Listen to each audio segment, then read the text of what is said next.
Welcome back, ladies and gentlemen. This is part two of our SBO interview with Mr. Tony Briscoe here. And we want to go into mentoring and discipleship. Tony, I've known you for a couple decades, so I know sort of kind of the story, but why don't you tell our TOC Town people, you know, not only a little bit of your background, but who mentored you into the man that you are today? Oh man, wow, that's a loaded question. Who mentored me into the role that I am today, and a little bit about my background. Well, I don't want to get too personal because it tends to bore people, and I'm not looking for sympathy from anybody. I'll say this. Um, my last foster home, a lady named Lee Verna Wells, who I call mother to this day. Um, I went to take her some money one day, and she didn't need it. She didn't ask for it. I just went to take her some. And I get to the apartment, and she looks at me and she says, "It feels like you came out of my womb." Wow. And I broke into tears because I felt her words extended beyond the "I love you." Hmm. For someone who did not give you birth, who'd only taken care of you through your senior year in high school, a couple of years after, for a human being to say that it feels like you came out of their womb is probably, I don't think anyone will ever say anything on earth that great to me. The next words I want to hear after that is, "Well done, my good and faithful servant." And that's from our Lord. But those words have melted my heart every time I think about them. Lee Verna Wells has been the epitome of life and love for me. She is an extraordinary woman, and I vowed to find a wife just like her. And she said it's not going to happen. And I found a wife just like her. That is an awesome, awesome testimony because this month we're celebrating things just to be thankful for, not only in life in general, but definitely as a small business owner. So, as a certified travel agent, I have to ask this question. If you had an unlimited amount of time and unlimited amount of monies, where would you travel? How long would you stay? And what would be your purpose? Oh man, a vacation like that with unlimited resources, like the guy in New York who's about to clean up 194 million. Um, I've always wanted to see Australia. I've always wanted to go and see the 12 apostles, the stones there. I have a buddy who moved there and lives there now. He's from the U.S., but him and his family live there. Um, I'd like to go there to Australia, but I think my first stop would have to be. Um, I don't want to just say Africa because it's so much there. Um, I like to go see Egypt and explore and study. Um, I definitely want to go to Israel. That's a must. I would like to go and visit Palestine as well, in that entire community of where a majority of our faith sprung up. It's the central point for the three dominating religions on this planet. So Judaism, Islam, and Christianity, of course. Just to go there and explore, to walk some of the places that our Lord walked, to visit some of the places that the apostles visited, some of the places where they were killed and executed. Definitely there. But for a really fun time, we are home people.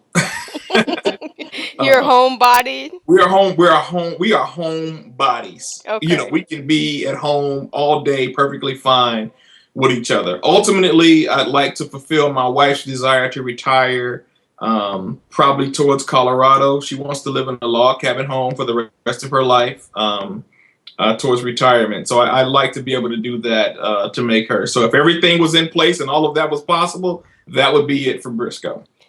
We have had, I said I wasn't going to go there, but I thought I'd I sort of kind of pick your brain because politically, Illinois has just been shifted in the gubernatorial race. And not to go too in depth in politics, but just wanted to get your take on the politics of Chicago as well as Illinois. And, you mentioned you were 43, right?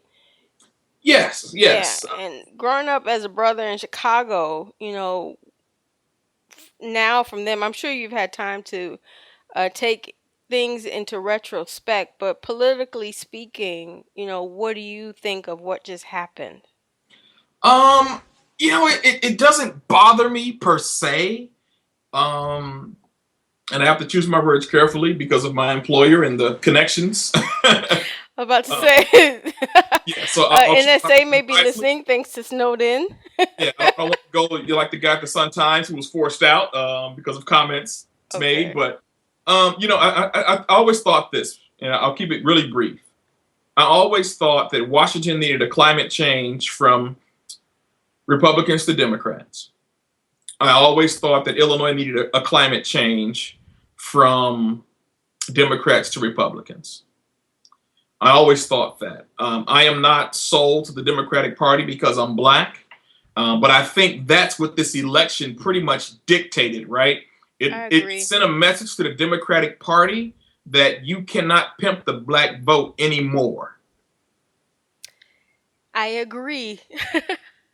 I don't I like to get think it's involved, with a lot of political discussions because a lot of what uh, we talk about or what we think about doesn't rest in the arms of the government, thankfully, but yeah, it does impact the community, absolutely, you know, absolutely. right. When a politician embezzles funds or, all of a sudden a program was there that people work diligently to keep up to support the community and all of a sudden it's gone. Yes, it's going to impact, whatever the local community is, black, white, Asian, Mexican community.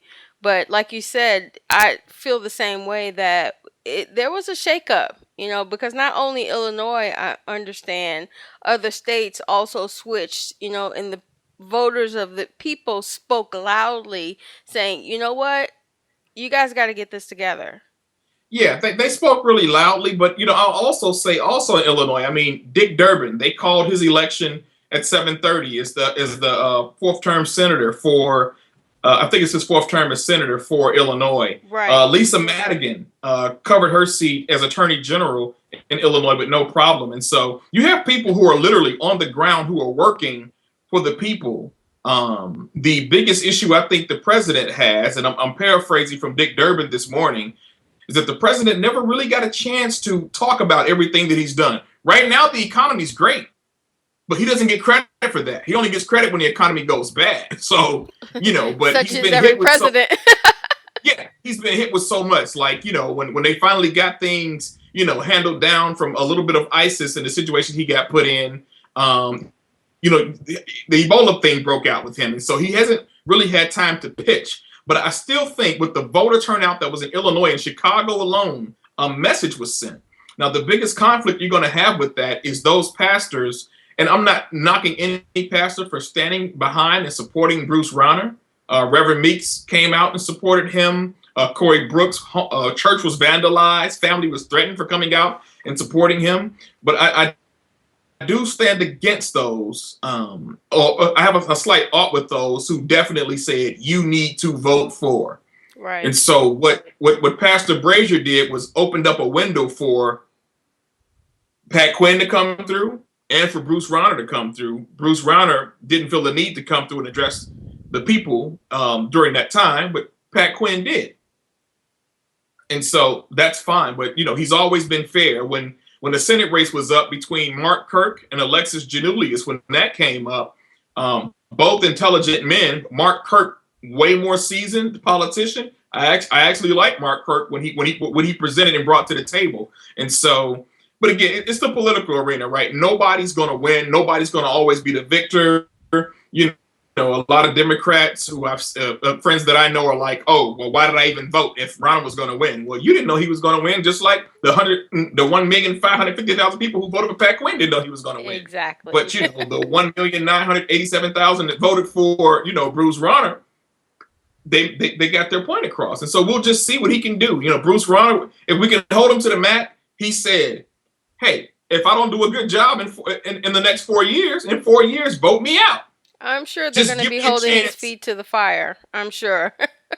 Yeah, I think they will, and I think he's up for the challenge. I mean, when you think venture capitalists, right? You think Mitt Romney, you think corporations going overseas, you think people shutting down businesses and people losing jobs, and you should think that when you think venture capitalists. But you should also have to think at it and look at the mind of someone who's a billionaire who's been in business for quite some time now. What can he bring to the table in Illinois? But if his goal is to roll back to set the minimum wage, lower it, he's going to run into some serious problems. If he holds off on the income tax increase, which Quinn said he was going to do, but Quinn outlined why he was doing those things. Um, it's politics. None of Right. them are perfect. We're not perfect. We hold them to a higher standard than we hold ourselves. So that's enough Right. about politics. Right. I was You going to know, say, you know what? bottom line On is, that note, he's the governor now, and he's going to need our support. He's going to need every citizen in Illinois support. Every citizen. I don't care what color you are. I don't care what your background is. I don't care what your religious preference or your gender is. The governor's going to need our support. Well, with that, we're going to need his assistance. And if he's not providing it, then he already gave us the end game. He said, if I'm not doing my job over the next 4 years, then vote me out. Just give me a chance. He's got a chance now. So we'll see where it goes. The people have voted. That's it. I want to shift this back to small business owner, which is something that Bruce Rauner definitely said he's going to be a campaigner for. So, just to wrap up this interview, I truly appreciated your time sitting down with us and allowing us into your world. Is there any final words of inspiration you would like to give young brothers and sisters who are endeavoring not only to be married but also in business and homeschooling? What will be your final takeaway of inspiration and encouragement? When it comes to homeschooling, make sure you discuss it before you get married. So you don't have any, oh, you changed the game on me. No, that's not it. Discuss all that information before you get married.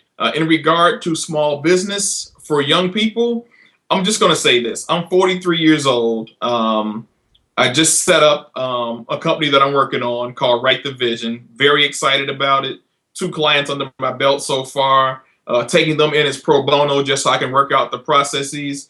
But get a mentor early. I've never had that. In many ways, I still don't have it. So I think there's a difference from people who encourage you and people who actually mentor you. So people who encourage you will say, do a great job, go for it. You've got this. You've got the brain power. You've got the technical skills to get it done. But people who mentor you actually take you under their wing and help you step by step. So it's great to have encouragers alongside of you, but definitely find a mentor. You're going to need it. One of mine is my boss, Donnell Lane. Great guy. Another friend, Desiree Attaway, who does her own personal coaching business. The Attaway Group, phenomenal. Get a mentor early who can walk with you. I tell them now. I just finished my associate's degree in general studies at Harold Washington Community College in August. Don't wait until I don't want to say it's not too late for me. I'm just saying it's better to have your vision at 24 than it is to have it at 43. Get the vision now, write it down like I just did, make it plain early, and then set yourself up for success by surrounding yourself with solid people who are going to not just encourage you, but also hold you accountable.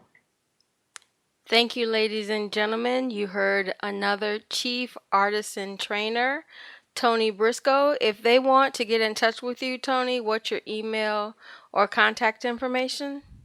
You can look me up also on Facebook at ENDURER1 on the Tony Briscoe or the Endurer. You can find me on my YouTube channel at youtube.com/ENDURER and the number one. If you need to email me for any reason, you can email me at tonybriscoe@sbcglobal.net or ENDURER@gmail.com. Let's work together. Let's change lives. Let's change the future and be well. Good night.